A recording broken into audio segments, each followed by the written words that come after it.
안녕하십니까. 예. 그 뭐죠? 라임 사태? 네. 그 이상호라는 사람이 그 미키 루크인가? 예. 친노의 아주 핵심적인 인물. 그렇죠. 예. 제 그- 옆에 지역구입니다. 옆에 지금 아 이번에도 나왔었어요? 예. 제가 사학감이고 사학을 조경태랑 붙은. 예, 조경태 의원하고 붙었던 그 이상호 위원장. 어. 제가 작년에 행사 때 자주 봤어요. 어. 항상 이렇게 같이 앉아 있고. 그랬던 분인데, 또 어제 가볼 갔어요. 예. 어.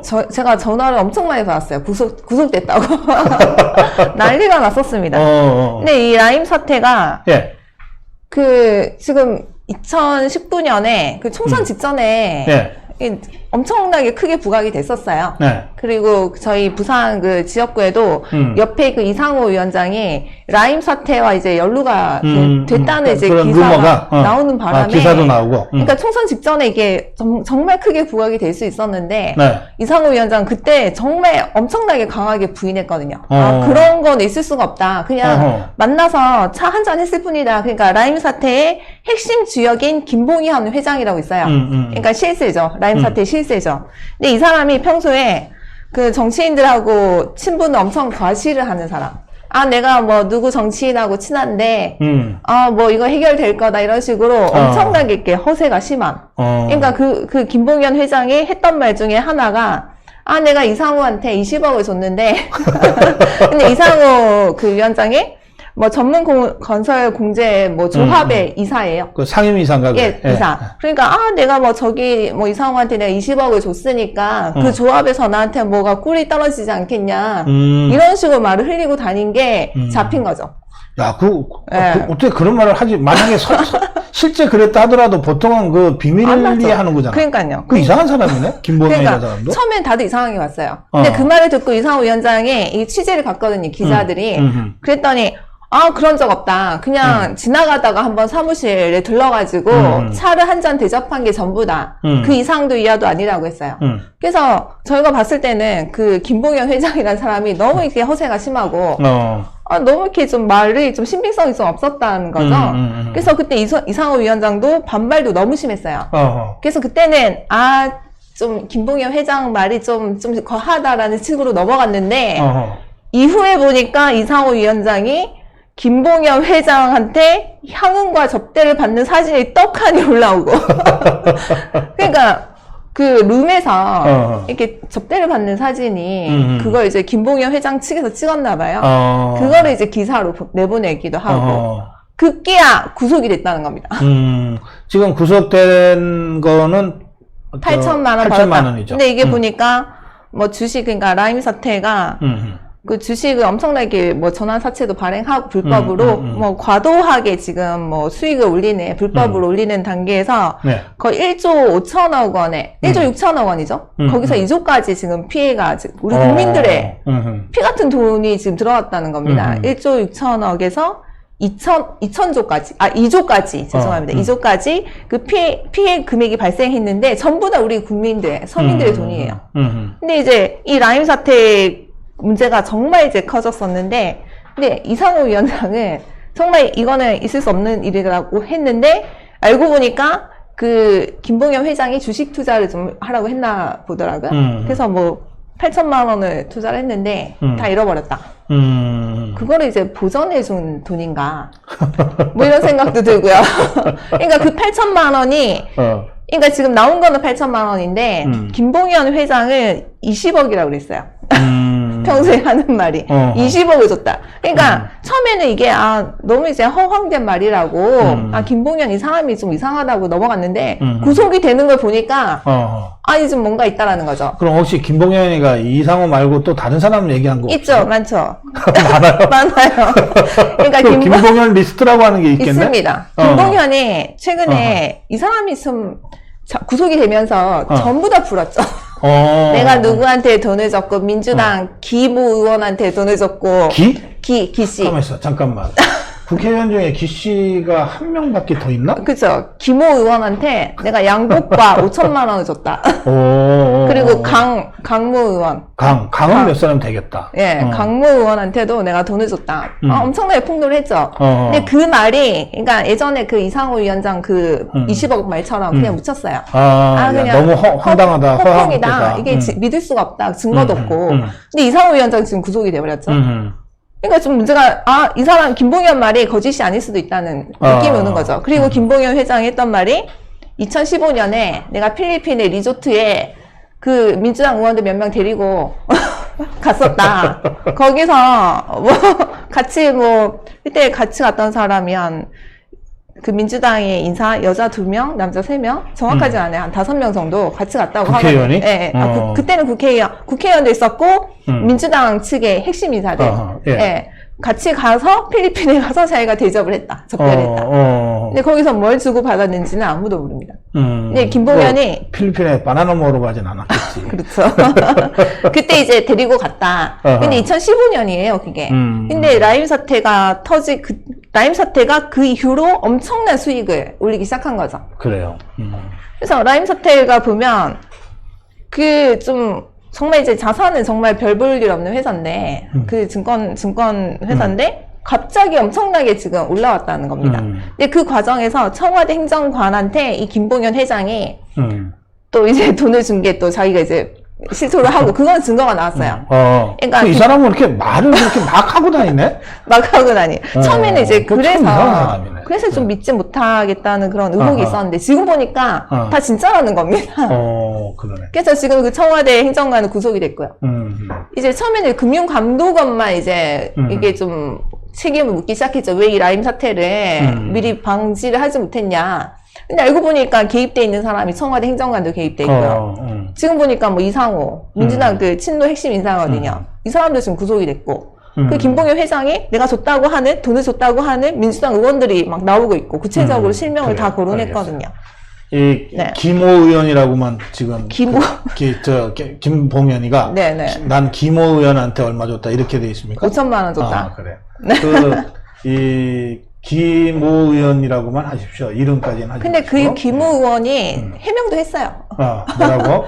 나 양복을 받은 사실은 있다. 양복 받은 사실은 있다? 네. 의원 당선되고 나서 막 그냥 축하 의미로 주빌레 양복을 받은 사실이 있다라고는 했습니다.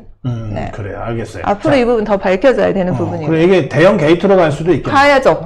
이건 그렇지? 당연히 가야 되는데 지금 묻히고 있다는 거죠. 네. 이게 이제 두 가지 그거네요. 그러니까는 라임으로 인해서 수많은 그 소액 투자자들이 이제 돈을 다 날렸죠. 피해를 입은 이 부분과 관련된 것이 하나 있고, 그 다음에 이 과정에 과연 지금 좌파 집권 세력에 어떤 이 사람들이 이게 연루가 됐냐, 이거 이제 두 가지를 이제 같이 밝혀야 되겠네요. 그렇죠. 알겠어요. 근데 이 이상호라는 사람은 부산 노사모 대표였죠. 네. 유명한 사람이에요. 이 친문 세력 중에서 엄청 센 사람 중에 하나죠. 늘 청와대와 직통으로 전화를 하시는 분이기도 하고, 들리는 소문에 그렇더라고요. 정말 지금 정부에 있어서 핵심 인물. 이 노사모가 SNS 베이스로 시작된 거거든요. 이번에 처음에? 제가 이상호 위원장 그 총선 운동을 하는 걸 봤어요. 이게 같은 지역구는 아니지만 옆에니까. 소문을 들었는데 정말 체계적이에요. 이게 SNS를 활용하는 방식이 저희 그냥 일반 다른 총선 후보들하고는 정말 다릅니다. 좀 달라요. 그러니까 이 SNS를 활용하는 프로그램이나 그것을 활용하는 방법들이 정말 상상을 초월합니다. 그래서 이상호가 누군지 이제 하도 이제 옛날 일이라서 잘 모르실 텐데, SNS 기반으로 노사모가 만들어졌을 그 초기에 SNS를 주도한 사람이에요. 맞아요. 그러니까 노사모를 거의 실질적으로 이끌었던 사람. 그렇죠. 그래서 당시에는 이상호라는 이름보다는 미키루크로 더 알려졌는데, 아이디. 미키루크 왈 하면 되게 그렇게 되는 거야. 미키루크. 그렇죠. 이 사람이 말했다 그러면 그렇죠. 그래서 지금 비교를 하자면 김어준이랑 유시민이 합쳐놓은 것 같은 영향력을 당시에 갖고 있었어요. 맞습니다. 파급력이 엄청 컸고, 그리고 여러분들 기억하실지 모르겠는데, 노무현 대통령 그 후보, 그 총선 후보로 나왔을 때, 예. 노란 저금통? 노란 돼지 저금통? 그렇지. 후원금. 예, 맞습니다. 그걸 주도적으로 했던 사람. 맞아. 네네. 이것도 미키루크 아이디어였어요. 예, 아이디어가 그런 식으로 상당히 많이 돌아왔던 분이고, 예, 그래서 유명했죠. 저희 지역구에서도. 아, 이상호가 여기 사일로 왔다. 예, 끝장났다, 이제. 센 사람이 왔다, 이러고. 정말 끝장났다라고 해서, 막 난리가 났었어요. 뭐 출판 기념회를 하는데 뭐 2,000명이 왔네, 2만 명이 왔네, 막 그런 얘기도 있었고, 정말 떠들썩했거든요. 네, 물론 총선에서 결과는 안 좋았지만, 예, 지금 구속된 게 저희 부산 사하구에서는 난리가 지금 난 사건이고, 그러니까 이 사람의 파급력을 생각하면 그렇죠. 평소에 이제 저희가 알았던, 소문으로 익히 들었던 그 이상호가 구속됐다라고 하니까 정말 깜짝 놀란 거죠. 그러니까. 예. 이거를 기회로 이 남이 사태는 반드시 지금 하나둘씩 나와야 되는 거고요. 김봉현 회장이 하는 얘기가 네. 정말 허황된 말이 아닐 수도 있다라고 예, 깊이 수선을 들어가야 되는 부분입니다. 그러면 이거는 바로 권력형 게이트고요. 이거랑 지금 옵티머스 사태가 결부가 되면 문재인은 끝난다고 봐야 됩니다. 라인과 옵티머스가 결부될 가능성이 있어요? 지금 라인 사태 같은 경우는 간단히 말씀드리면 이 김봉현 회장이 그냥 국회의원들, 민주당의 국회의원들만 이렇게 친분을 과시하고 다녔어요. 돈을 줬다 이런 식으로. 근데 옵티머스 사태는 이혁재라는 사람이 문재인과의 친분을 나는 문재인하고 이런 사이다. 그리고 임종석이랑 그렇죠. 임종석하고 거기는 이제 거기를 이제 계속 예, 내가 친분이 있다 이런 식으로 하고 다녔던 쪽이고. 그러니까 직원들이 말을 해서 아는 거지. 그렇죠.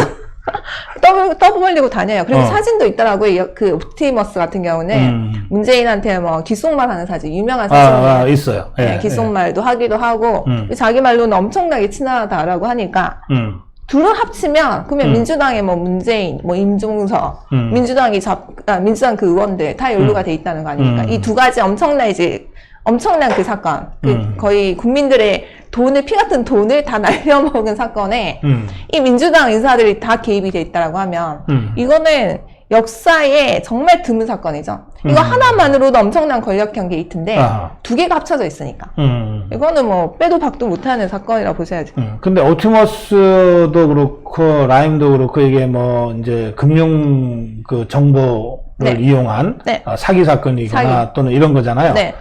그건 통합당의 이 전문가들 TF 사모펀드 무슨 TF가 구성되어 있긴 있는 것 같은데 통합당에서 이거 조사 활동을 좀 적극적으로 하는 것 같아요?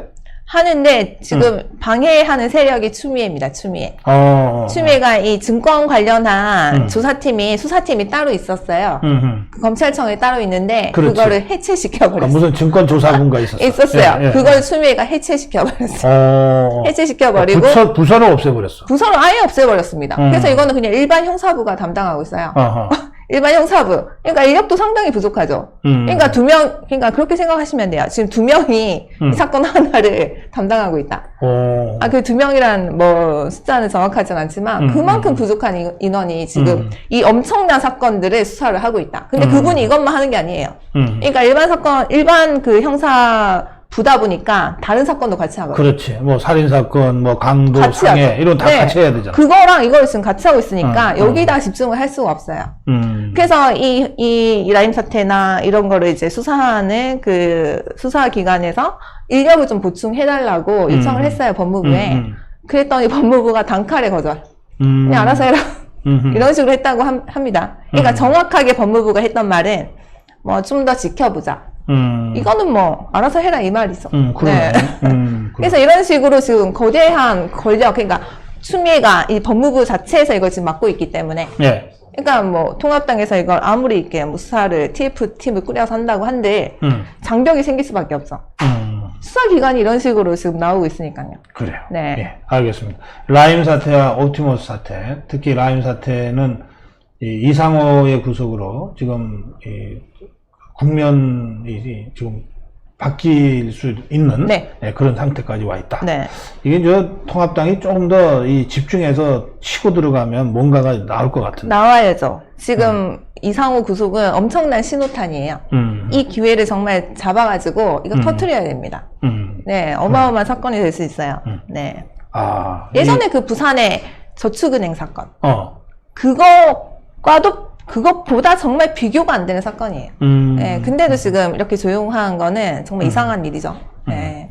그래, 이 이상호가 구속됐다는 거, 이게 사실은 이 좌파들도 뭐 설마 이상호가 구속되겠냐 그럼요. 했을 거예요. 네. 예, 이 국회의원들 몇 명 합친 것보다 세니까. 정말 세니까. 네. 그런데 지금 잡혀 들어갔어요. 네. 그 정도로 이 라임 사태가 심각한 사건이 될 수 있다. 이건 게이트로 보고 통합당이 적극적으로 대처해야 된다. 네. 예.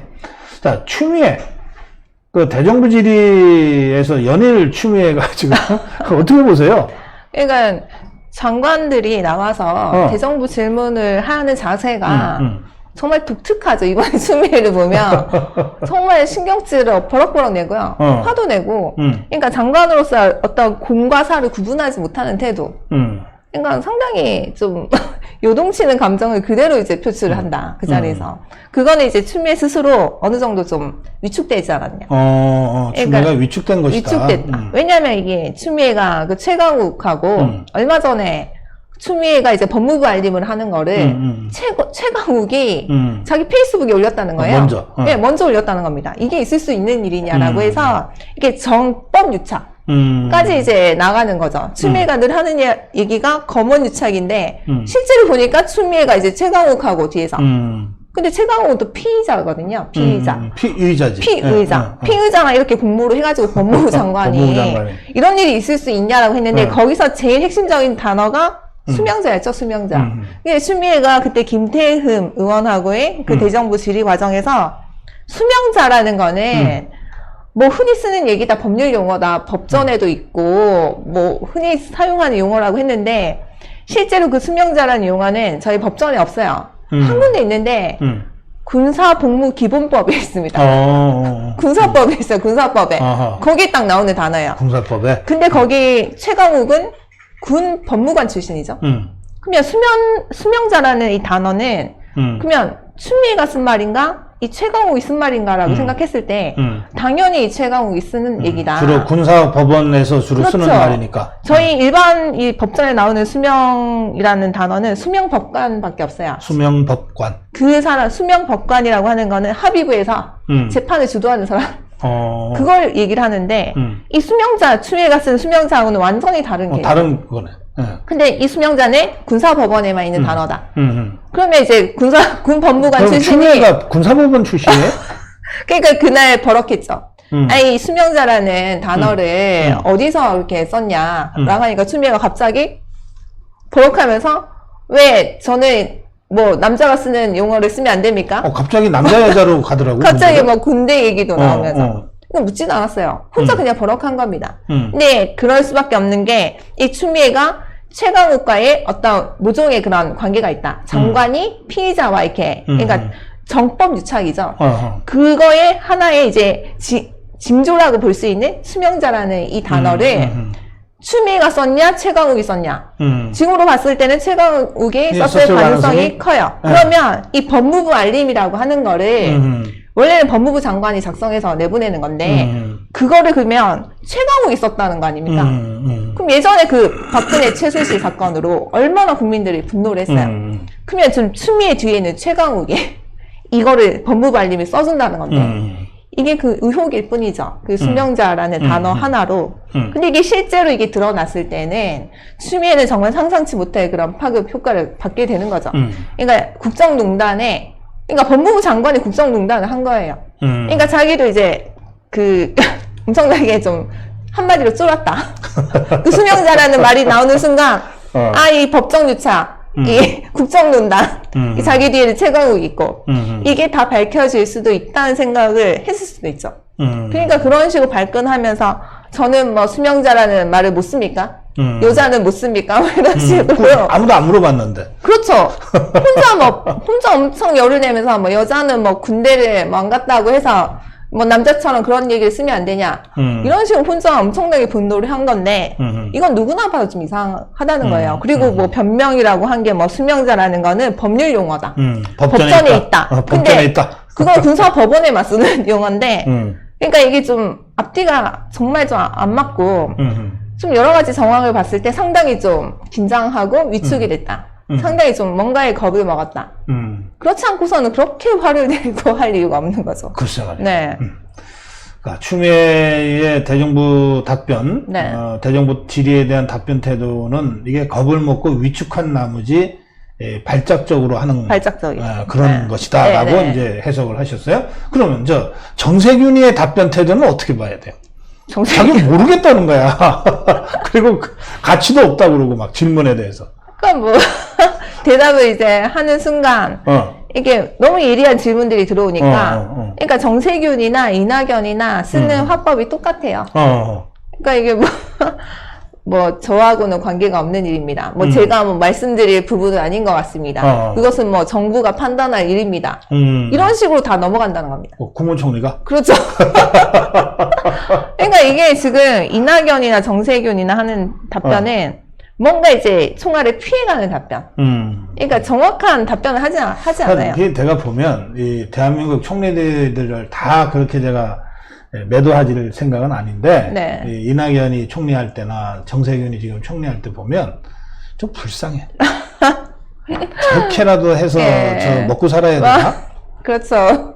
원래는 그 총리로 나서지 않았을 때는 그나마 뭐 괜찮았어요. 그건 관심이 없었으니까. 괜히 지금 총리를 하는 바람에 다 드러났죠. 네. 아니 국회의원이 이러이러한 상황에서 이게 투기입니까 아닙니까 묻는데 갑자기 자기는 그거는 할 권한이 없다고 그러고 이게 저 대통령 천왕으로 추정되는 사람의 얘기다 그러니까 갑자기 국력 낭비라고 그러고. 그러니까 제가 얼마 전에 카톡에 글을 봤는데 네. 이낙연한테 그 탕수육 이게 두 가지가 있잖아요. 부먹하고 찍먹하고. 부먹이 좋습니까? 찐먹이 좋습니까? 하니까 그것은 제가 답변 드릴 사안이 아닌 것 같습니다. 아니 부먹이 좋습니까? 찐먹이 좋습니까? 그것은 제가 뭐 찍먹이 좋다라는 말을 감히 드릴 수가 없을 것 같습니다. 뭐 이런 식으로 말을 계속 피해간다는 그런 카톡이 있더라고요. 그래, 이것을 그래. 충분히 희화화하는 그렇겠네. 이게 마지막은 부먹과 찍먹은 뭐 정부가 판단할 일입니다. 이런 식으로 다 피해간다는 거예요. 그러니까 핵심적인 답변을 계속 피해간다는 거죠. 어떻게 보면 뭐 능구렁이 같은. 네. 좀 안 됐습니다. 어떻게 보면. 그러니까 불쌍하다니까. 네. 그래. 네. 어제 검찰 수사심의위원회에서 네. 한동훈 검사에 대한 수사 중단, 네. 15명 중에 10명 이 수사 중단, 11명이 불기소 네. 의견을 권고했어요. 네. 이거 어떻게 봐야 돼요? 한동훈하고 그 채널A 기자의 뭐 공모 관계에 대해서 추미애가 그렇게 이렇게 뭐 들들 볶으면서 공모를 엮으려고 했죠. 근데 증거가 없어요. 증거라고는 그 둘의 이제 대화, 녹취록밖에 없는데 그 녹취록의 일부분만 따와서 뭐 한동훈과 채널A 기자가 공모를 했다라고 계속 저들은 주장을 했잖아요. 뭐 MBC도 그렇고 MBC의 뭐 제보자 A라는 사람도 그렇고 그 사람은 지금 사기 사건으로 고소를 당한 피의자예요.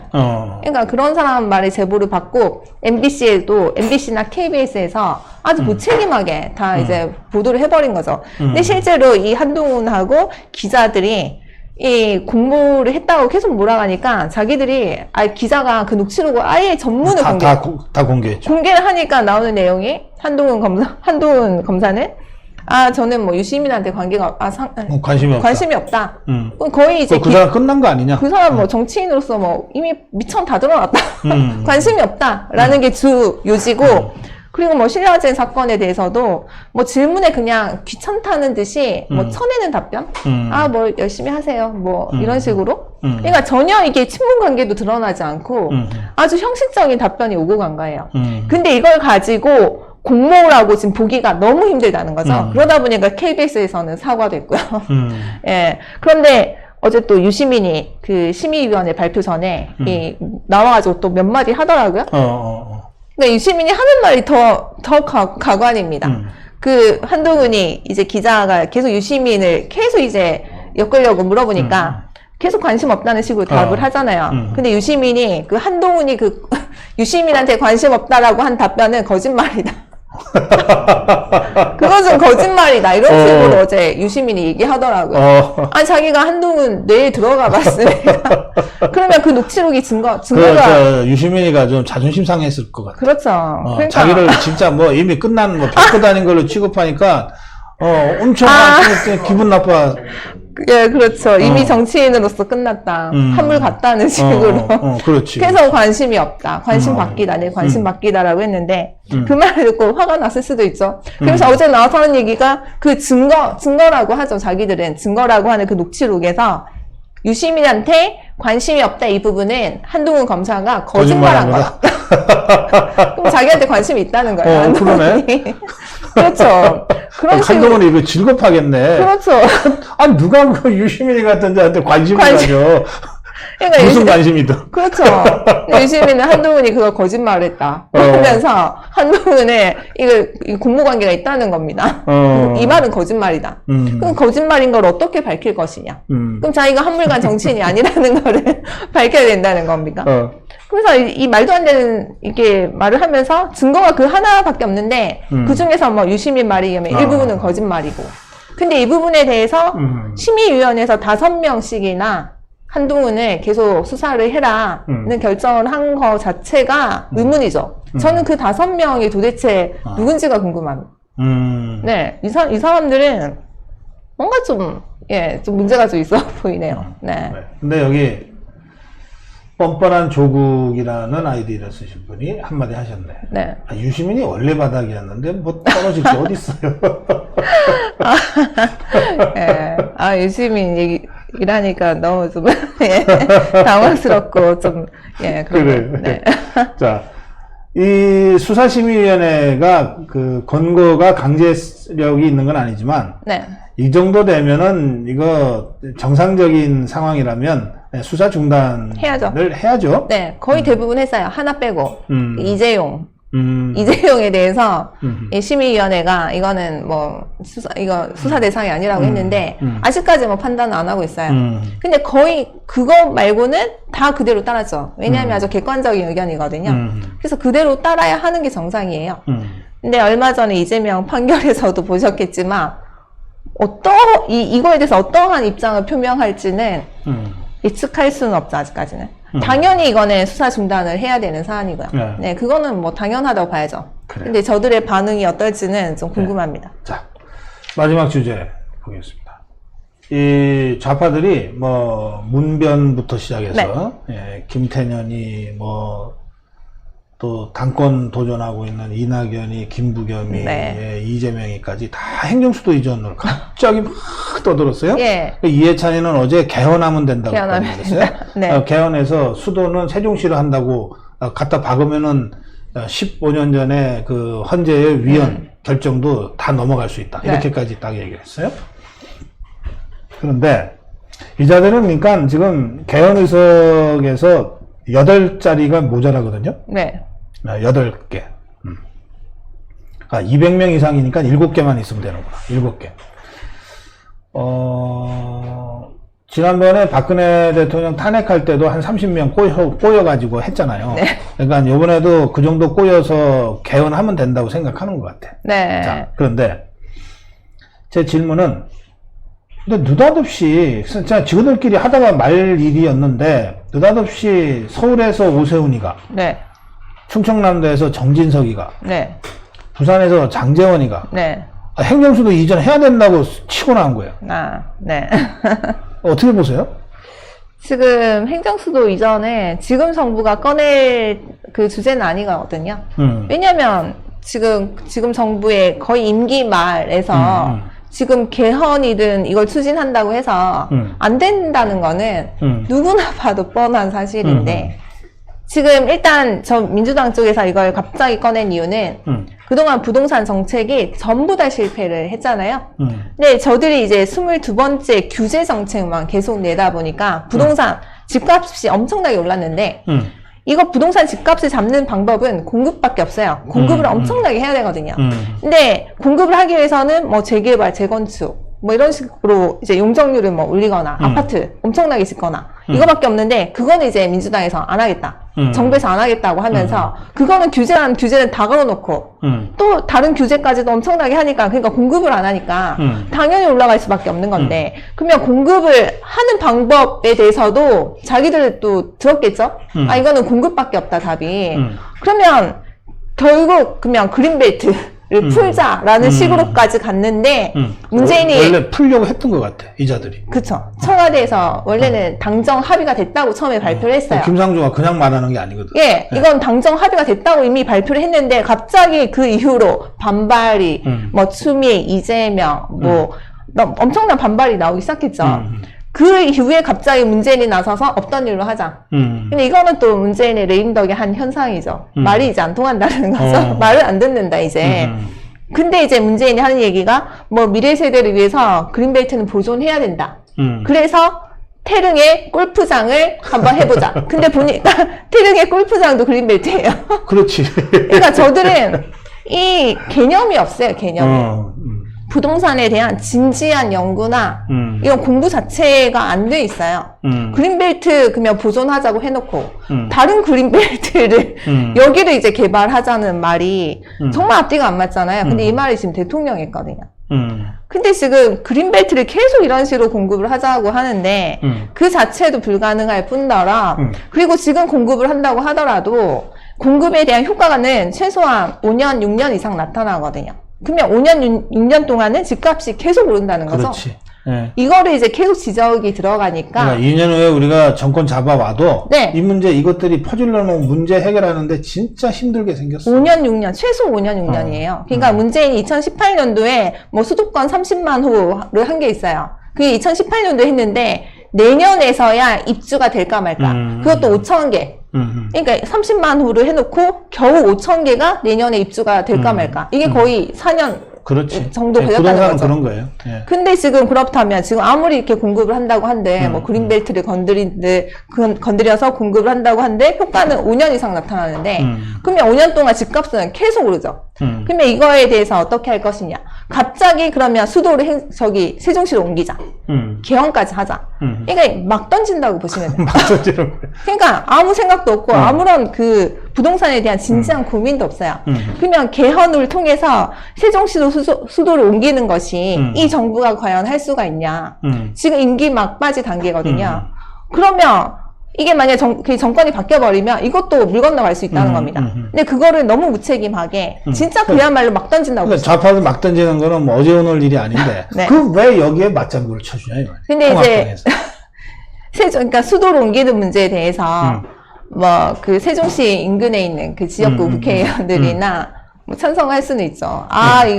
이분들이 예전부터 찬성했어요. 수도 이게 옮기자. 그러니까 이 문제가 어떻게 보면 자신의 어떤 뭐 그 정치적 입지를 고려한 자신의 그런 발언이라고 보시면 되는데 근데 이 수도권 이전하는 문제를 너무 그러니까 너무 급격하게 추진하는 거는 당연히 비난받아서 마땅한데 그러면 수도권을 과연 이 세종시로 옮기는 거에 대해서 그러니까 이게 뭐 아무리 시간이 오래 걸린다고 한데 이 옮기는 문제에 대해서 한번 고려는 해야 된다라고 봤을 때 그러면 우리가 지금부터 이 문제에 대해서 한번 생각을 해보자.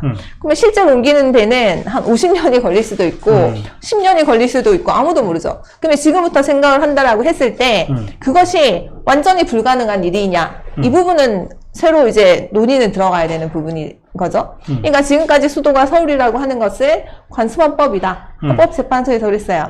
그러니까 관습헌법이라고 하는 거는 뭐 예를 들어서 뭐 그런 거죠. 저희도 그때 갑자기 2004년도에 관습헌법이라는 게 나와가지고 그러니까 관습법은 있었어요.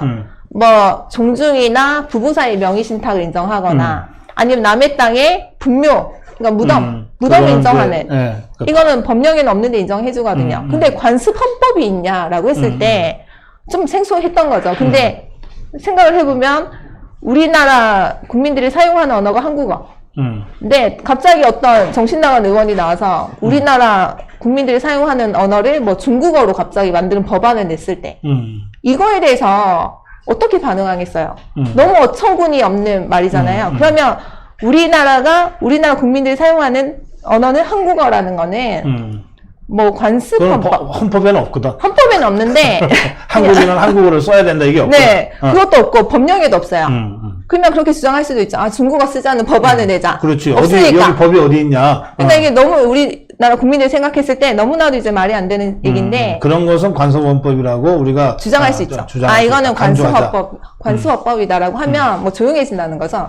그런 식으로 수도가 이제 서울이라는 거는 관습헌법이라는 건데 이 부분이 타당한지에 대해서 그러니까 국민적 합의에 의해서 수도가 서울이라는 것을 이게 그러니까 변경할 수 있겠느냐. 국민적 합의를 다시 이게 도출할 수 있겠느냐. 서울이 수도가 아니다라는 부분에 이거는 지금부터 우리가 논의를 시작해 나가야 하는 부분이고요. 그러니까 민주당처럼 너무 졸속적으로 하는 건 아니고 개헌을 하든 국민투표를 하든 앞으로 수십 년간 이 부분은 논의를 해야 되는 부분이라고 봐야 되는 거죠. 네, 맞다. 근데 우리 김선영 변호사 말씀대로 하자면 이건 전문가들이 아카데믹하게 토론할 만한 문제이기는 해. 네. 법학자들이나 네. 또는 이 국가 공간을 어떻게 재구성할 건가, 네. 통일 시대에 대비해서 이런 사람들이야말로 정말 30년, 50년 후에 우리 사회가 이렇게 될 수 있고 통일이 네. 이렇게 될 때 이 서울이라고 하는 이 곳을 계속 고집할 거냐, 아니면 뭔가 행정 수도를 다른 데로 할 거냐, 네. 이런 거를 이 학자들이 정치적 이해관계를 떠나서 네. 그 논의하고 연구하는 건 전 뭐 있을 수 있다고 봐요. 네. 어쨌든 이거 정치잖아. 네. 좌파들이 지금 빤히 보이는 그런 정략적 의도를 가지고 지금 치고 나왔잖아. 네. 여기에 무슨 학자들도 아니고 이 국회의원들이 네. 현 정치인들이 이거를 맞장구를 쳐준다는 게 이게 말이 되냐 이 말이에요. 일단 맞장구를 이렇게 쳐서 같이 하자 이거는 좀 바람직하지 않다라고는 보여집니다. 정신없는 사람들이지. 지금 한참 싸워야 될 때 그렇죠. 저쪽이 국면 바꾸려고 호도하려고 뭐 이런 저런 거를 아주 꼼수로 내놓는 건데 이거는 개무시하고 진짜 싸워야 될 주제에 집중을 해야지. 네네. 그러니까 수도를 수도를 이제 바꾸는 거는 추후에 이제 계속 논의를 해야 되는 부분인데, 이 민주당이 정말 이 수도를 옮길 진정성이 있다면, 네. 지금 갑자기 뭐 개헌 문제를 꺼내는 게 아니라, 그 2022년 그 대선 공약으로 걸어야죠. 정말 진정성이 있다면. 근데 그게 아니라 지금 갑자기 하겠다고 하는 거는 어떤 의도가 분명히 있다. 라고 볼 수밖에 없는 거예요. 이 부동산으로 완전히 공략을 지금 받고 그래서 있잖아요. 지금 이런 자들이 이렇게 네. 저쪽에서 그냥 툭 치니까 바로 무슨 반사적으로 반응을 하듯이 이렇게 네. 해주니까 좌파들이 이해찬이가 이거 몇 명 흔들면 되겠네. 충청권 몇 명 흔들면 되겠네. 네. 이래서 개헌론까지 나오는 거예요. 네. 이게. 예. 아예 뭐 일체 딱 당론으로 무슨 말도 안 되는 소리냐. 네. 우리도 충청권 의원이지만 이런 정략적 접근은 안 돼. 네. 이러고 딱 해야 되는 일인데 그렇죠. 이거를 틈을 줘버리는 거예요. 네. 저희 통합당이 아직 이 부분에 대한 당론을 빨리 정해야 되는데 아직까지도 좀 정하지 못하고 있는 부분이고요. 그래서 이거는 빨리 좀 대응이 좀 필요할 것 같습니다. 당론으로 하루빨리 정해가지고. 네. 그러니까 이게 민주당의 어떤 그 저열한 의도를 계속 공격을 해야죠. 이건 진정성이 없는, 이것도 하나의 퍼포먼스죠. 우리 국민들을 기만하고 속이기 위한. 그러면 만약에 실제로 옮긴다고 칩시다. 그 옮기는 그 비용, 천문학적인 비용. 그러니까 의사당 하나만 옮기는데도 거의 1조 가까이 든다고 하거든요. 그래요. 그러면 네. 청와대까지 간다고 했을 때 그 엄청난 돈은 누가 도대체 부담할 것이며 이런 부분에 대한 어떤 구체적인 검토도 없이 그냥 툭 던지는 거에 대해서 이거는 우리가 반드시 성토는 해야 되는 부분이고. 네. 그래, 알겠어요. 시간이 다 됐는데 짧게 한 가지만 더. 제가 오늘 이제 부산 가는데, 네. 전 부산 가는 김에 우리 김소정 변호사도 부산이니까, 네. 부산에서 차라도 한잔 마시려고 했는데 일정이 안 된다고. 예. 그냥 질문을 할게요. 네. 지금 좌파들이 부산시장 후보 내려고 지금 명분 쌓기 하고 있는 것 같아요. 네, 예, 그죠? 네. 이재명이가 천방지축 떠들다가 갑자기 이틀 만에 쫙 골이 내렸어요. 네. 예, 후보를 내긴 낼 것 같죠? 네. 당헌을 고치든 말든 뭐 하여튼 할 것 같은데, 좌파들 중에서 부산시장 후보로, 김영춘이, 조국이, 네. 김두관이, 막 이렇게들 거론이 예. 되던데, 네. 누가 유력할 것 같습니까? 일단 저희 부산에서는 뭐 김영춘이 그나마 예전부터 그러니까 상당히 예상이 됐던 후예요. 아, 당연히 부산시장 이번에 나올 거다. 근데 좌파들도 아마 알 겁니다. 아마 안 된다. 이번에 부산시장. 더군다나 저희 부산에서 이 부산시장 내년 보궐선거에 나오는 거는 100% 이거 안 되는 그 게임이거든요. 근데 굳이 이제 나온다고 하는 거는 저들도 이제 아는 거죠. 근데 굳이 나온다고 하는 거는 보궐선거가 목적이 아니라 그 다음에 있을 지방선거를 염두에 두고 이제 어떻게 보면 뭐 이름 날리기 위해서 나오는 거죠. 거기도 일단 진정성은 없다고 봐야 되는 거라고 볼 수는 있고요. 네, 일단 후보를 낸다고 하는 거는 지금 보궐이 아니라 차후에 어떤 선거를 대비하고 조국의 가능성이 있어요, 없어요? 저는 조국이 나오면 저희 부산에서 돌 맞아서 네, 상해를 아마 입지 않을까라는 추측을 해봅니다. 네. 아빠들은 그렇게 생각 안 할 거예요. 네, 저희 부산 시민들께서 조국에 대해서 어떻게 생각하는지는 직접 와서 아마 봐야 할 텐데. 네. 그럼 후보 내라 그래야 되겠어. 아, 네. 조국이로. 그렇죠. 후보를 내고 민심이 어떤지 직접 그렇죠. 겪어봐라. 저희 부산 시민들을 정말 우롱하는 거죠. 정말 만만하게 보고. 네. 알겠습니다. 자, 김소정 변호사와 함께 했습니다. 여기서 마무리할게요. 고맙습니다. 네. 네. 감사합니다.